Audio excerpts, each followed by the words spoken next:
नमस्कार दोस्तों, हमारी चैनल पर स्वागत है। माघ मास के महत्व 7वें अध्याय का था आप लोग श्रवण कीजिए। सुनने से व्यक्ति को सारी मनोकामना पूरी होती है। माघ महीने में ही पवित्र नदी में आस्था की डुबकी लगाने की परंपरा है। माघ में संगम पर कल्पवास करने की भी परंपरा है। कहते हैं कि जिस व्यक्ति जिससे शरीर और आत्म पवित्र हो जाती है। पुरानी कथा के अनुसार इसी माह में गौतम बुद्ध ने ऋषि के श्राप से मुक्ति होने के लिए इंद्रदेव ने माघ मास के कृष्ण पक्ष में गंगा स्नान किया करते थे। इसी से ऋषि के श्राप से मुक्ति मिली और इंद्रदेव ने गंगा स्नान किया थे। तो माघ मास में बहुत ही महत्वपूर्ण माना गया है। अब कथा प्रारंभ करते हैं, तो आप लोग मनचित्र से कथा का श्रवण कीजिए। माघ मास की महत्व 7वें अध्याय कथा विस्तार से सुनाने जा रही हूँ।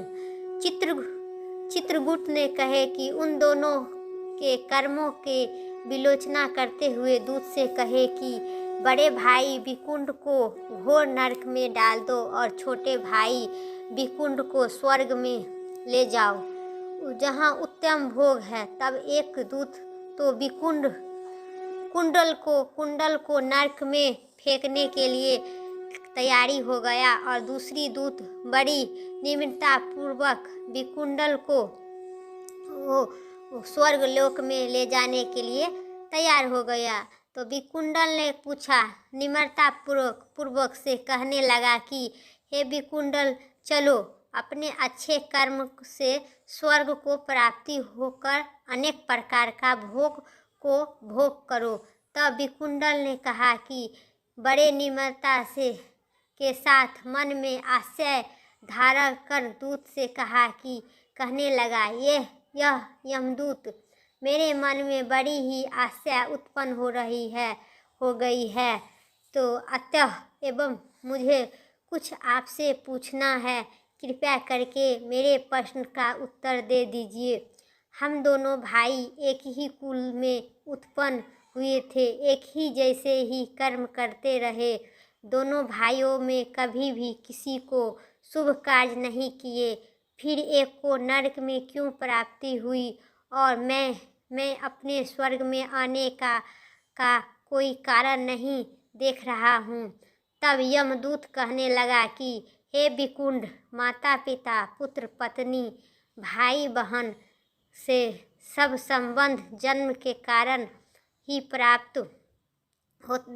कारण होता है और जन्म कर्म के भोगने के लिए ही प्राप्ति होती है। जिस प्रकार एक वृक्ष पर अनेक पक्षियों का आगमन होता है, उसी तरह इस संसार में पुत्र, भाई, माता पिता का भी संगम आगमन होता है।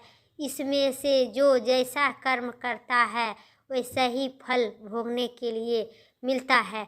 तुम्हारे भाई अपने पापों कर्मों से नरक में गया है, तुम अपने पुण्य कर्मों के कारण स्वर्ग में जा रहा है। तब विकुंड ने कहा, आश्चर्य से पूछा कि मैंने तो आजन्म कोई भी धर्म कार्य नहीं किए, मेरे पुण्य सतदेव पापों के ही में लग रहा है। मैं अपने पुण्य के कर्म को नहीं जानता हूँ। यदि तुम्हें से कर्म को जानते हुए कृपया करके बता दीजिए, बहुत ही कृपा होगा।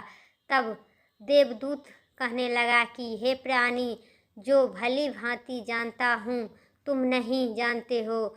सुनो, हरि मित्रों का पुत्र सुमन का नाम का ब्राह्मण था।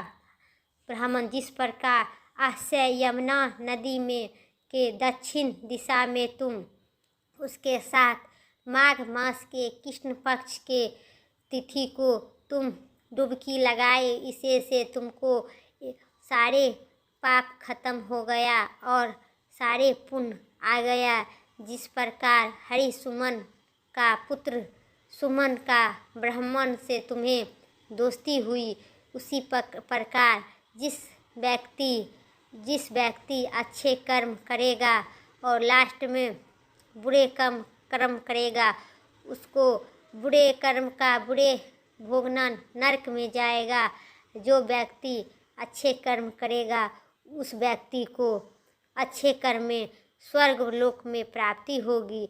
माघ मास के कृष्ण पक्ष के 7वीं तिथि को तुम यमुना नदी में स्नान किया करता था, उसी प्रकार तुमको स्वर्ग लोक की प्राप्ति हुई।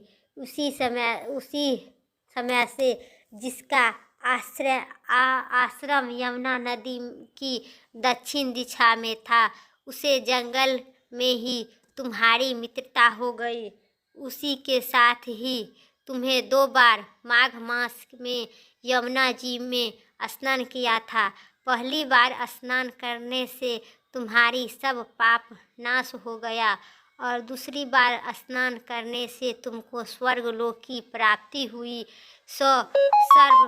तुम्हें 2 बार माघ मास में स्नान किया। इसी प्रकार से पुण्य के फल से तुम्हें स्वर्ग लोक की प्राप्ति हुई और तुम्हारे भाई नरक की प्राप्ति हुए। त्रयोदशी जी ने कहने लगे कि जिस प्रकार वह भाई से दुखों से अति दुखित होकर निम्रता पूर्वक मीठे वचन से दूतों से कहने लगा कि हे दूत, सज्जन पुरुष के साथ पक चलने की मित्रता हो जाती है और यह कल्याणकारी होती है। मित्र प्रेम की चिंता न करते हुए तुम मुझको इतना बताने की कृपा करें कि कौन से कर्म में मनुष्य की यमलोक को प्राप्ति नहीं होती है, क्यों तुम्हें स्वर्गलोक की प्राप्ति होती है। फिर इस चैनल पर आपको 8वां अध्याय कथा सुनने को मिलेगी। इससे पहले वीडियो अच्छी लगे तो लाइक कीजिएगा, चैनल पर नए हैं सब्सक्राइब कीजिएगा, हमेशा इस तरह कमेंट कीजिएगा। जय श्री राम की। फिर नेक्स्ट वीडियो लेके आते हैं, तब तक के लिए धन्यवाद।